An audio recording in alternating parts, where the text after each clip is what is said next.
അപ്പാ നിൻ മക്കൾക്ക്. പടിയെ എൻ തോട്ടത്തിൽ പരിശുദ്ധനുണ്ട് നിശ്ചയമായും.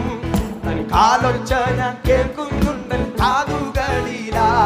തൻ സൗരഭ്യം പാരത്തുന്നുണ്ട് ഈ അന്തരീക്ഷത്തിൽ.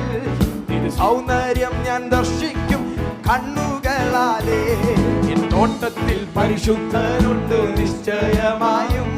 തൻ കാലൊച്ച ഞാൻ കേൾക്കുന്നുണ്ട് കാതുകളിലാ. തൻ സൗരഭ്യം പാരക്കുന്നുണ്ട് ഈ അന്തരീക്ഷത്തിൽ. തിരു സൗന്ദര്യം ഞാൻ ദർശിക്കും എൻ കണ്ണുകളിൽ. കൃപയുടെ ഉറവിടമേ, കൃപയുടെ ഉറവിടമേ,